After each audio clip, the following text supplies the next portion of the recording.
রাত পোহালেই পবিত্র ঈদুল আজহা, তাই নারীর টানে এখনও স্বপ্নযাত্রা করছে ঘরমুখো মানুষ। আর এই যাত্রায় রাজধানী ঢাকা ফাঁকা হলেও রেল স্টেশনে ঘরমুখো মানুষের উপচে পড়া ভিড়। যাচ্ছি ঢ নাম্বারে, বলতেছি এটা ঢ নাম্বার, মানে 2-3 বার বগি চেঞ্জ করলাম আর কি, কষ্ট তো হচ্ছে একটু। এবার তো লাস্টের দিন, ভালোই যাচ্ছে, কোনো সমস্যা নাই। ভেতরে জায়গা নাই, যার কারণে সবাই ছাদে উঠছে। আমি কি আমার মতন হাজার জন কেউ যে ছাদে টিকিট কাটে নাই, টিটিএস অবশ্যই টাকা দিব। সিএনজিতে আসছি, কোনো জ্যাম ছিল না, এখানেও দেখছি মোটামুটি কোনো জ্যাম হবে না। বড় কোনো শিডিউল বিপর্যয় ছাড়া সময় মতো ছেড়ে গেছে ঈদযাত্রার সবগুলো ট্রেন, তবে কিছু কিছু ট্রেনে সামান্য বিলম্ব হয়েছে। অন্যদিকে শেষ মুহূর্তের ঈদযাত্রায় টিকিটবিহীন অনেকে আবার উঠেছেন বগিতে ও ছাদে। এতে ভোগান্তিতে পড়েছেন টিকিটধারী যাত্রীরা।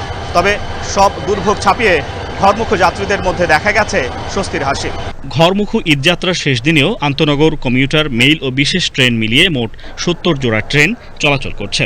সংশ্লিষ্টরা বলছেন, উত্তরবঙ্গে যাত্রীদের চাপ বেশি থাকলেও এখন পর্যন্ত নিজ নিজ গন্তব্যে নিরাপদে পৌঁছাতে পারছেন যাত্রীরা। এত পরিমাণে যাত্রী আমরা আসলেই হিমশিম খাই। লাস্টের একদিন এই সমস্যাটা হয় আমাদের, এবং আমরা চাই সব যাত্রী যেন ভালোভাবে টিকিট কেটে তার কাঙ্ক্ষিত সিটে বসে কাঙ্ক্ষিত গন্তব্যে পৌঁছাতে পারে। অন্যদিকে যাত্রীদের নিরাপত্তায় সচেষ্ট আছে আইন শৃঙ্খলা বাহিনী। আমাদের সর্বোচ্চ চেষ্টা থাকতেছে যাতে ছাদে কোনো লোক যেতে না পারে। সর্বোচ্চ চেষ্টা সত্ত্বেও আমরা যখন গার্মেন্টস ছুটি হয় তখনই আমাদের এই সমস্যাটা হয়।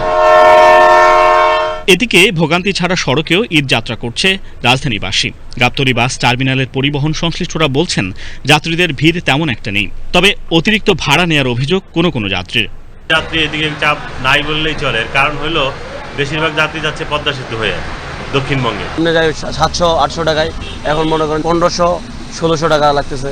জ্যাম তো মনে হয় নাই, মানে ম্যাপে যতটুকু দেখলাম।